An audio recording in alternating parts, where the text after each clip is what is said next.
Bonjour à tous, aujourd'hui dans le MAG, nous allons enfiler les gants et monter sur le ring avec Mathéo H. Bonjour. Bonjour. Vous êtes boxeur professionnel et vous habitez en Normandie à Saint-Pierre-de-Varengeville. Nous allons aborder votre carrière de sportif professionnel, mais d'abord pouvez-vous nous dire un mot sur l'homme qui est Mathéo H?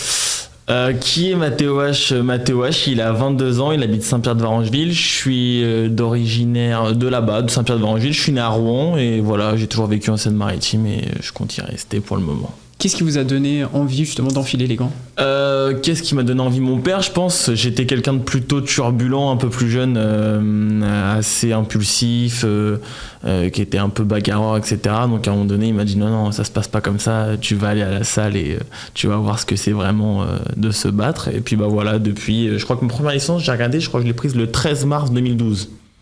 Donc c'était important pour vous de continuer comme ça. Vous êtes pris au jeu rapidement? Ouais, rapidement. Après, c'est vrai que ça a pris de l'ampleur au fil des années. Au départ, c'est plus, quand on est gamin, c'est plus faire la bagarre, taper sur les autres, ouais, trop bien. Après, non, on commence à comprendre le système, se dire ah bah non, en fin de compte, c'est pas seulement ça. Il y a un aspect technique, psychologique, de stratégie, etc. Puis oui, j'y ai pris goût et voilà. Oui, puisqu'il y a des règles, c'est aussi un art de vivre. Ah totalement, ouais, bah, c'est le noble art. C'est pour ça qu'on l'appelle comme ça. C'est toucher sans se faire toucher. C'est tout un art. Ouais.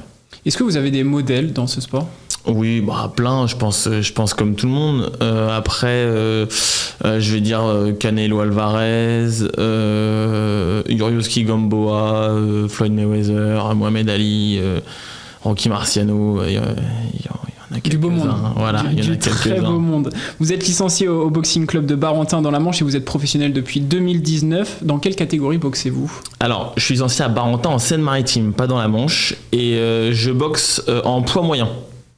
En moins de 72, 654, il me semble, quelque chose comme ça. Ouais. Est-ce que vous pouvez nous détailler justement un peu plus cette catégorie, ce qu'on y retrouve?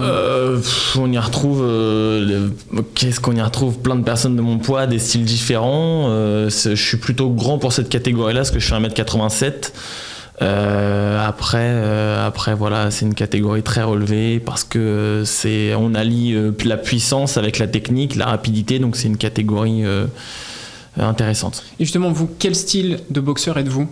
Moi, quel style de boxeur je suis? Ça, c'est une question. Moi, je pense que je serais plus un styliste parce que je suis quelqu'un qui est très très technique. J'ai pas une force de frappe où je peux me dire je vais foudroyer tout le monde sur un coup.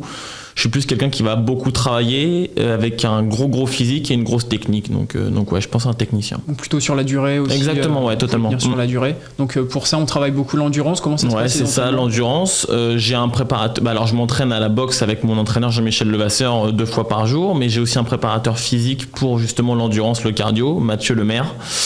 Et j'ai également un préparateur physique musculaire, Franck Kimeno, et puis on complète tout ça avec des petits footings personnels, etc., histoire de se maintenir en forme. Oui, c'est important, il y a peut-être un message à faire passer. La boxe, c'est pas que donner des coups dans un sac. Ah non, loin de là. Ah ouais, totalement. Ouais. Je pense que si. Après, on peut avoir cette image-là d'aspect extérieur en regardant les Rocky ou ce genre de film, mais non, c'est. Non, c'est dur. Il y a autre chose derrière. Exactement. L'endurance. Est-ce que vous pouvez nous parler aussi de cette haute partie cachée? Je pense à la nutrition, au repos, comment on travaille tout ça au quotidien? Comment on travaille tout ça? Le poids, c'est le premier combat. Avant un combat, c'est le poids. Moi, j'ai le combat la semaine prochaine, le 12 juin.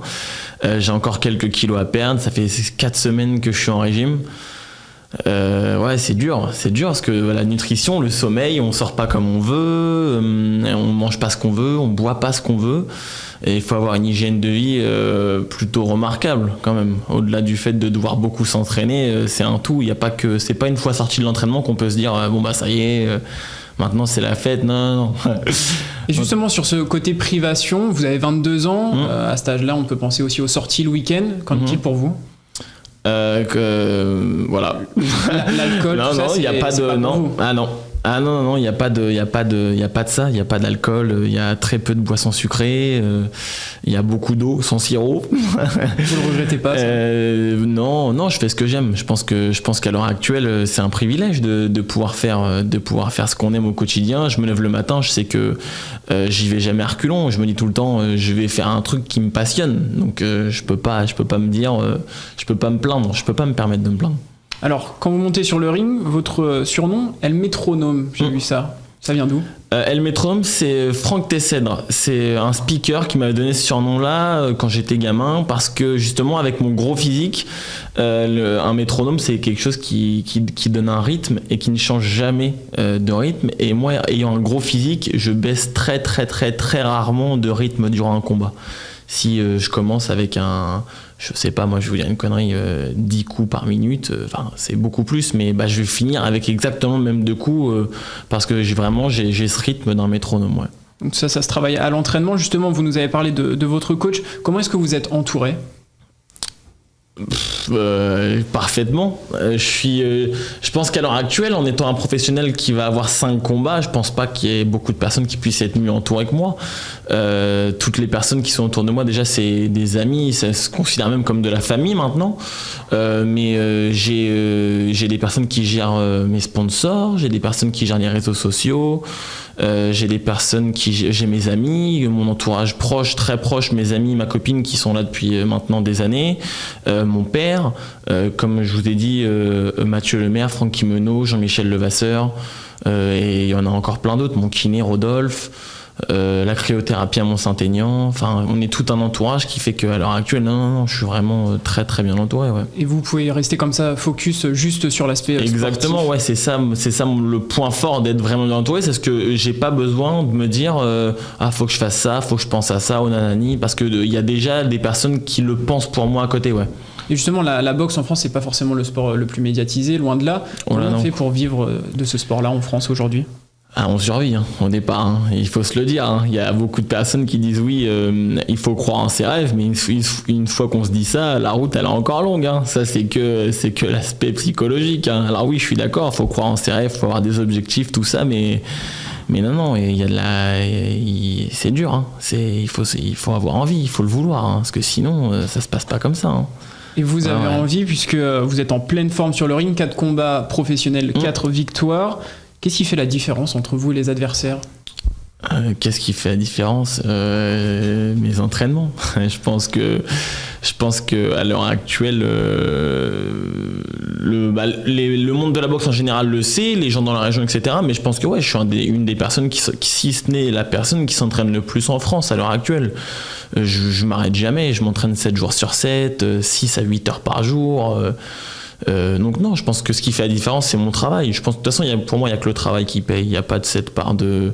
Il y a peut-être, on peut dire peut-être que techniquement, j'ai peut-être eu quelques facilités au départ, ou peut-être pas un don, mais un coup d'œil, quelque chose qui fait que j'ai eu quelques facilités. Mais le travail bat le talent. Lorsque le talent ne s'entraîne pas, ça c'est une réalité. Alors non, je pense que c'est mon travail qui fait la différence. Et il y a les résultats qui suivent. Donc exactement, c'est ça. Le travail paye. Vous avez 22 ans, vous consacrez votre vie à la boxe. C'est un sport de combat qui abîme le corps.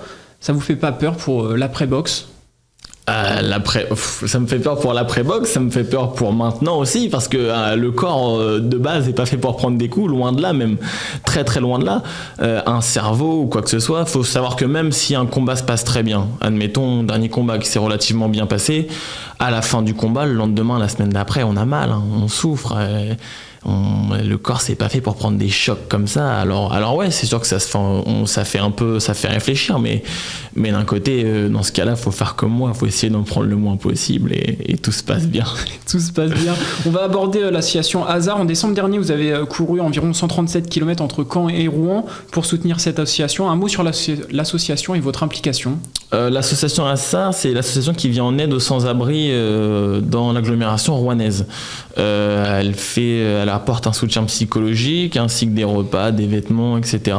Moi, je m'étais engagé à verser une somme au kilomètre parcouru, ce qu'on a réussi avec merveille. Il me semble qu'on a rapporté 6 500 € à l'association, et voilà, je pense qu'à l'heure actuelle, on devrait tous être un petit peu plus attentionnés à ce genre de choses. À l'époque dans laquelle on vit, il y a beaucoup de personnes qui aiment faire les beaux sur les réseaux sociaux, sauf qu'il y a leur voisine qui crève la dalle depuis 10 ans, ils sont pas capables de lui donner ou de l'aider un petit peu, mais par contre lorsqu'il y a le voisin qui décède, ils vont les partager sur les réseaux sociaux pour s'attirer un peu un peu de public. Alors non, je pense que c'est important. Pour moi, c'est important et j'espère aussi que voilà, ça fera changer les choses et que maintenant, on s'entraînera tous ensemble. Bon, en tout cas, vous le faites bien. On vous retrouve donc au mois de juin contre le numéro 6 français de la catégorie. Merci à vous, Mathéo H, d'avoir participé au MAG. Rendez-vous sur Instagram, Mathéo H, et sachez que vous pouvez également retrouver cette émission sur notre site et application Radio Sensation.